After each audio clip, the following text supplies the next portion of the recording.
sekaligus juga kepala sekolah. Di sini saya selaku calon guru penggerak yang ingin memaparkan materi yang sudah kami dapatkan dari pelatihan beberapa bulan ini untuk memaparkan ilmu yang kami dapatkan kepada rekan-rekan guru sekaligus bersama-sama dengan kami CGP yang ada di sekolah ini untuk bersama-sama melakukan aksi nyata, ya, aksi nyata. Jadi aksi nyata di sini materi yang ingin disampaikan itu adalah mengenai budaya positif, ya. Budaya positif ini Bapak Ibu, topik yang dibahas di sini ada positif, kemudian keyakinan kelas, kemudian teori kontrol, dan kebutuhan dasar, dan begitu juga dengan segitiga restitusi. Kemudian di sini untuk budaya positif, ya, di sini kebanyakan berkaitan dengan yang namanya Ki Hajar Dewantara, ya. Selama yang kami pelajarin, memang untuk filosofi yang diajarkan oleh Bapak KHD memang sangat-sangat luar biasa, ya. Jadi ada pun salah satu filosofi pemikiran KHD itu adalah menyatakan bahwasanya guru itu adalah seorang petani, di mana siswa kita itu adalah sebagai bibitnya. Jadi kita ini sebagai petani bagaimana bisa membuat bibit ini yang biasanya bibit biasa bisa menjadi bibit unggul dan tumbuh berkembang di lingkungan sekolah. Jadi sama gitu kalau menurut Ki Hajar Dewantara itu adalah tugas dari kita sebagai pendidik, sebagai guru. Jadi kita ini diibaratkan sebagai petani. Gimana kalau lahan yang gersang bagaimanapun, kalau petaninya itu mampu dengan cara yang bagaimanapun dilakukan untuk mengolah tanah tersebut menjadi subur, kemudian apa-apa saja yang dibutuhkan untuk tanaman tersebut agar dia bisa tumbuh menyesuaikan dengan keadaan di lingkungannya, itulah tugas petani. Itu juga lah dengan kita, tugas sebagai seorang guru. Jadi itu salah satu filosofi pemikiran dari Ki Hajar Dewantara. Di sini lingkungan jadi salah satu yang paling penting untuk membuat siswa kita itu tumbuh dengan baik, ya. Itu adalah salah satunya ada lingkungan. Jadi lingkungan itu bagaimana caranya kita menciptakan budaya positif, ya. Dengan cara apa? Itu tadi ada beberapa, yang salah satunya adalah disiplin positif, ya Bapak Ibu, ya. Gimana ya? Yang dulunya kita itu selalu memberikan hukuman, ya kan? Selalu memberikan hukuman. Kalau setelah kita pelajari dalam budaya positif ini, ternyata banyak cara yang memang harus kita lakukan. Salah satunya adalah dengan menggunakan segitiga restitusi. Jadi itu nanti akan kita bahas terakhir kali. Di sini kita membahas mengenai perubahan paradigma, yaitu perubahan paradigma itu adalah mengenai stimulus respon dengan teori kontrol. Jadi di sini kalau stimulus respon, kita mencoba mengubah orang agar berpandangan sama dengan kita. Tapi kalau dia dengan teori kontrol, kitanya harus memahami pandangan orang itu tentang yang lain. Seperti ini salah satu siswa kita tadi, Joyce, ya. Itu kan kalau kita anggap, kalau sebelum kita pelajarin ini memang kita anggap dia itu punya perilaku buruk seperti itu, ya. Tapi kalau di teori kontrol, kita harus memandang dia itu setiap tindakan dia itu pasti dia punya tujuan karena apa? Apakah karena dia ingin diperhatikan, atau sesuatu memang betul-betul anak ini cari perhatian sama kita, maka dia selalu bertingkah seperti itu. Nah, jadi itulah bedanya dari stimulus respon dengan teori kontrol tadi.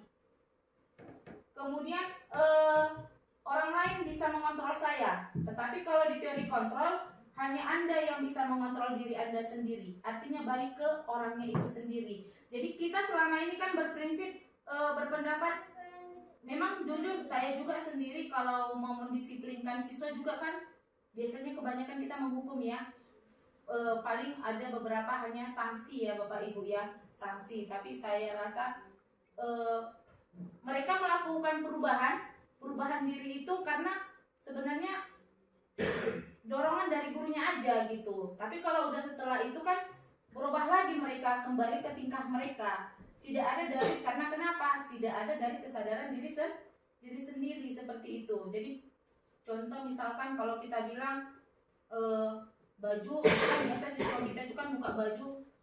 Tapi kalau kita sering menegur, kita tegur, kita hukum, kan hanya sebatas itu.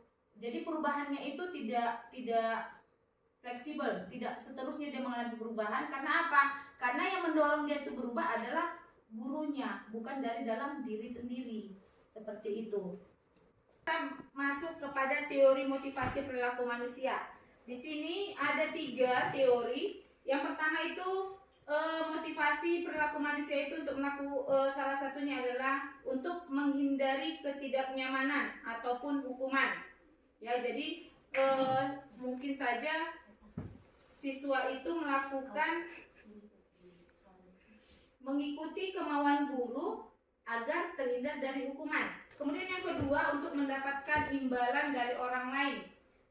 Ini misalkan dia melakukan sesuatu hal biar agar dapat pujian, seperti itu Bapak Ibu.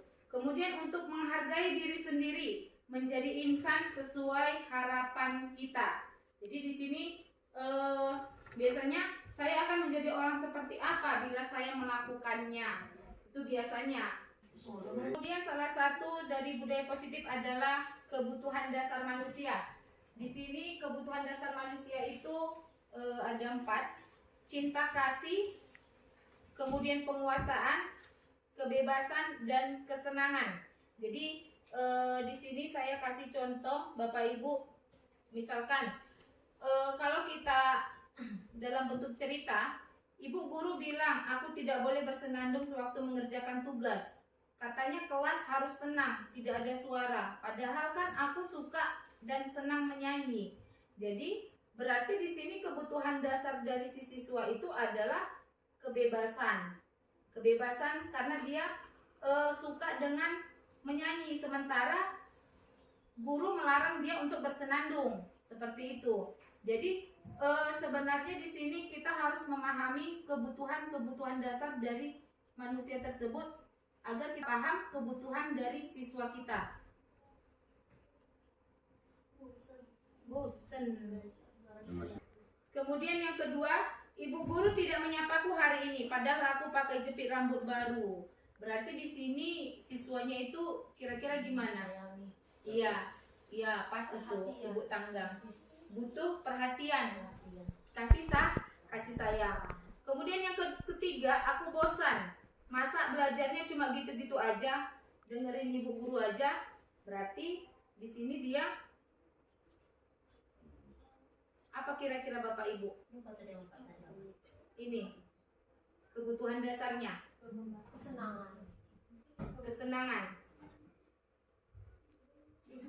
Bosan gitu Pak, tapi kebutuhan dasar dari ini apa yang kira-kira dibutuhkan dari siswa tersebut? Kebebasan atau kesenangan? Yang pertama tadi kesenangan. Yang pertama tadi ya? Itu kebebasan, jadi dia juga ikut berpartisipasi. Jangan cuma kakak yang ngomong, aku juga mau gitu. Oh iya. Ibu. Yang terakhir, aku sebel, gambarku tidak rapi. Maka ibu guru nunjukin ke teman-temanku di depan kelas. Kalau ini kebutuhan dasarnya itu adalah penguasaan. Artinya dia jangan dibuat malu atas dirinya, seperti itu. Kontrol Bapak Ibu di sini ada sebagai penghukum, pembuat merasa bersalah, sebagai teman, sebagai pemantau, sebagai manajer. Jadi kalau misalkan ada siswa kita yang dalam hal bermasalah, jadi Disinilah kita harus meletakkan diri kita, posisi kontrol kita sebagai apa dari kelima ini. Jadi dan biasanya yang lebih sering itu, yang lebih berhasil itu adalah posisi kontrol sebagai teman, iya Pak, betul. Sebagai teman, pemantau, dan manajer, seperti itu. Tapi kebanyakan kita sih, saya lebih seringnya itu sebelum mempelajari modul ini adalah sebagai penghukum dan membuat merasa bersalah. Nggak tahu kalau Bapak Ibu bagaimana. Kalau saya sih lebih sering sebagai penghukum, pembuat merasa bersalah. Tapi selebihnya teman iya, tergantung masalah si siswanya. Seperti itu. Kemudian Bapak Ibu, kita masuk kepada salah satu budaya positif, yaitu adalah keyakinan kelas. Di sini biasanya kita kan setiap wali kelas ataupun guru mata pelajaran masing-masing kan biasanya ada peraturan yang dilakukan di kelas. Tapi kalau di guru penggerak ini, dia bukan peraturan namanya, tapi keyakinan kelas. Keyakinan kelas ini dilakukan oleh kita guru bersama dengan siswa. Jadi yang melakukan keyakinan kelas ini adalah siswa-siswanya. Kita hanya sekedar menuntun aturan-aturan apa yang ingin mereka lakukan di kelas. Jadi itu untuk bersama, dan mereka melakukan keyakinan kelasnya itu menjalankannya juga untuk kepentingan bersama. Seperti itu. Lanjut. Kita masuk ke topik terakhir Bapak Ibu, yaitu mengenai segitiga restitusi. Di sini segitiga restitusi itu langkah-langkahnya itu adalah pertama itu menstabilkan identitas, kemudian menanyakan validasi tindakan yang salah, kemudian menanyakan keyakinan, seperti itu. Jadi contohnya itu bisa ada seorang siswa melakukan kesalahan. Jadi salah satu contoh kalau guru itu harus berkata seperti apa? Ini adalah kalimat-kalimat yang digunakan untuk menstabilkan identitas. Jadi bisa saja kalimatnya seperti berbuat salah itu hal yang manusiawi, atau tidak ada manusia yang sempurna, Bapak Ibu juga buat salah, atau juga kita pasti bisa menyelesaikan permasalahan ini. Ini adalah kalimat-kalimat yang digunakan kepada siswa kita untuk menstabilkan identitasnya. Ya, artinya kita tidak menyudutkan si siswanya langsung. Setelah kita pelajari modul ini, langkah yang lebih baik itu adalah dengan cara menstabilkan identitas. Ya, artinya kita berbicara kepada si siswa bahwasanya memang ya setiap manusia itu memang punya kesalahan. Setiap manusia itu pernah berbuat salah, seperti itu. Tidak langsung kita menghukum atau to the point, kenapa kau berbuat seperti ini, seperti itu. Kemudian kata-kata yang digunakan seorang guru dalam hal tindakan validasi tindakan yang salah itu salah satu contohnya adalah kamu bisa saja kan melakukan hal yang lebih buruk, tapi kamu tidak melakukannya kan. Dan nada itu juga perlu Bapak Ibu, nada cara penyampaian kepada siswa kita. Kemudian kamu pasti punya alasan mengapa melakukannya. Itu tadi kembali dengan teori motivasi, karena setiap manusia melakukan tindakan pasti punya tujuan. Tadi kita sudah kasih contoh salah satu siswa kita, kenapa dia seperti itu, berarti salah satu dari kebutuhan dasar yang kita pelajari tadi, bahwasanya siswa kita tadi itu butuh kasih sayang, seperti itu. Kemudian motivasinya dia butuh mencari perhatian dari kita, seorang gurunya. Mana tahu dari internal keluarga dia kurang mendapatkannya, jadi bertingkahnya di sekolah, seperti itu Bapak Ibu.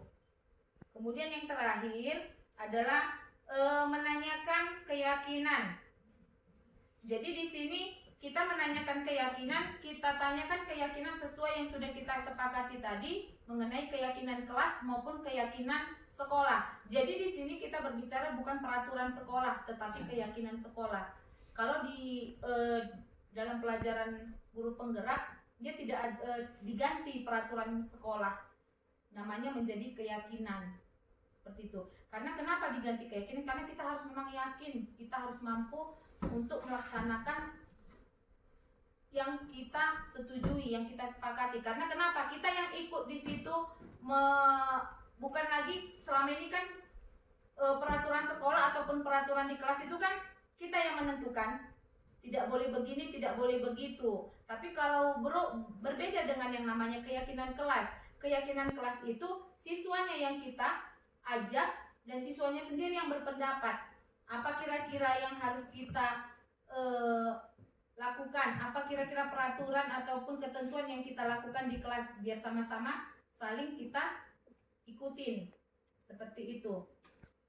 Jadi kita akan bertanya, yang dia lakukan itu apakah melanggar keyakinan yang sudah disepakatin? Itulah tadi untuk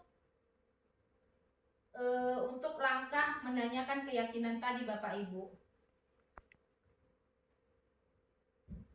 Terima kasih kepada Bapak Ibu. Inilah pengimbasan yang kami lakukan, yang saya lakukan sebagai calon guru penggerak tentang modul budaya positif. Jadi saya berharap kita bersama-sama untuk kolaborasi secara nyata melakukannya di sekolah kita di SMP 1 Atap Negeri 2 Onarunggu. Semoga nanti aksi nyata kita nanti bisa berhasil. Jadi saya mengharapkan kerjasamanya, begitu juga dengan kepala sekolah. Terima kasih Bapak. Selamat siang Repalina. Selamat siang Bu. Apa kabarnya hari ini? Sehat. Sehat. Kira-kira kamu tahu nggak kenapa Ibu panggil hari ini? Tidak.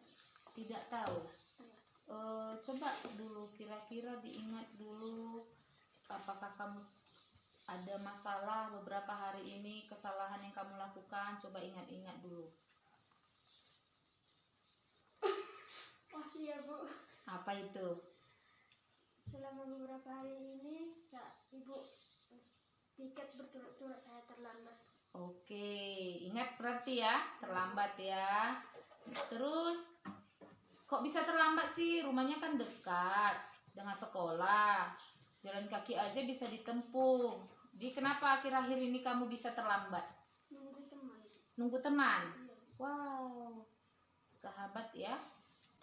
Kira-kira tahu nggak Repalina peraturan di sekolah kita? Tahu Bu. Apa? Datang ke sekolah tepat waktu.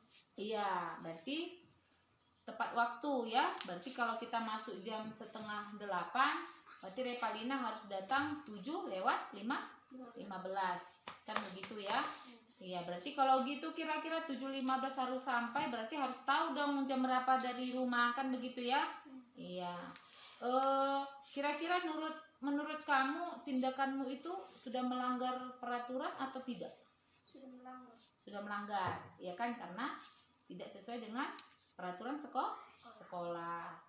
Kemudian itu kan simple tadi alasanmu karena nunggu teman. Jadi coba dulu buat alasan yang lebih meyakinkan Ibu itu. Pasti punya alasan kenapa kok bisa berturut-turut kemarin itu pas Ibu piket itu berturut-turut, yang kena terlambat tuh selalu kamu gitu. Coba ceritakan sama Ibu. Sebenarnya awal mau pergi sekolah belum terlambat Bu. Tapi karena kelamaan nunggu teman jadi terlambat. Jadi kamu mau terlambat hanya gara-gara nunggu teman? Begitu. Emang kamu belum bisa mandiri? Atau kayak mana? Udah bisa. Emang kepingin maunya sama-sama kawan gitu ya, ada jalan, ada teman gitu ya. Iya. Boleh sih berteman waktu mau pergi sekolah bersama teman ya, tapi harus dilihat juga waktunya ya. Itu dia. Jadi kira-kira kalau karena kemarin kan berturut-turut terlambatnya ya. Kira-kira konsekuensinya apa kalau yang selalu terlambat seperti itu? Kena hukum di sekolah Bu. Kena hukum di sekolah. Apa sih biasanya kalau di sekolah kita konsekuensinya? Ngambil sampah. Ngambil sampah. Terus apa lagi jadinya kerugian yang kamu alami itu, merasa dirugikan akibat terlambatmu ini apa? Ketinggalan mata pelajaran Iya, karena kamu kena hukum kan begitu. Sementara jadwal sudah masuk les pertama, ya kan? Berarti kamu nggak bisa terlambat 15 menit atau 10 menit, berarti baru bisa masuk ke kelas, ya kan? Kamu yang rugi kan? Iya, kan nggak gurunya yang rugi, kamunya yang rugi, ya kan? Iya. Baru kira-kira yang kamu lakukan itu kebutuhanmu sudah terpenuhi nggak? Sebenarnya belum terpenuhi, Bu. Belum. Karena Karena teman. butuh teman.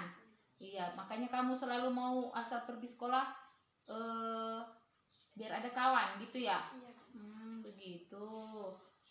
Jadi coba dulu kamu ingat-ingat dengan peraturan sekolah, terutama dengan keyakinan kelas yang sudah kita sepakati. Apa kira-kira masih ingat nggak keyakinan kelas yang kita kesepakati? Masih ingat, Bu. Apa coba? Menghargai waktu, Disiplin waktu. disiplin waktu, Iya. menjaga kebersihan kelas, Iya. mendengarkan guru saat menerangkan, Iya. tidak mengganggu teman yang lain. Iya. Jadi berarti kira-kira dari keyakinan kelas itu ada nggak yang nggak sesuai dengan yang kamu laksanakan? Apa ada itu? Disiplin waktu. Disiplin waktu, ya kan? Berarti kamu disiplin waktu. Kemudian kedepannya kamu itu kepingin jadi apa? Dokter, Bu. Dokter. Jadi kalau mau jadi dokter tuh kira-kira apa sih cara untuk mencapai cita-citanya? Belajar lebih keras dan menghargai waktu. Iya, kembali lagi ke waktu.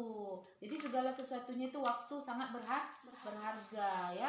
Jadi di sini berarti Revalina harus paham disiplin waktu itu akan menggambarkan untuk menjadi orang yang sukses itu disiplin waktu sangat perlu. Apalagi katanya Revalina mau jadi dokter ya. Jadi karena punya cita-cita mau jadi dokter, tetapi ternyata belakangan ini terlambat. Kira-kira apa untuk memperbaiki ke depannya agar nggak terulang lagi? Apa kira-kira coba? Supaya tidak terulang lagi. Iya. Kalau masih ada waktu yang sempat untuk menunggu teman, saya akan cepatkan menunggu teman. Tetapi kalau sudah tidak ada lagi waktu, saya akan belajar mandiri, pergi ke sekolah sendiri. Oke, berarti udah paham ya. Revalina udah paham bahwasanya Revalina punya kesalahan, melanggar keyakinan kelas dan peraturan sekolah. Akhirnya Revalina sadar ya bahwasanya itu karena teman juga tidak baik, ya kan? Jadi intinya kalau mau ke sekolah biar jangan terulang lagi, dilihat waktunya. Apakah masih banyak waktu, boleh menunggu teman. Tapi kalau kira-kira sudah tidak terlihat waktunya sudah mepet, maka harus belajar mandiri, ya. Oke, paham ya?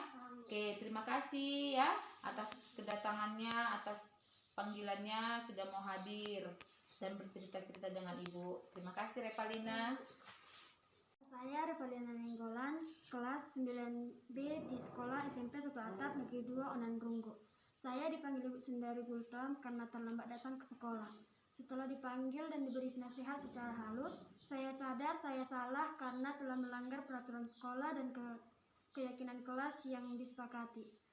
Kedepannya saya akan mulai belajar lebih mandiri lagi agar tidak terlambat ke sekolah dan tidak dihukum, juga tidak akan ketinggalan proses belajar di sekolah. Terima kasih.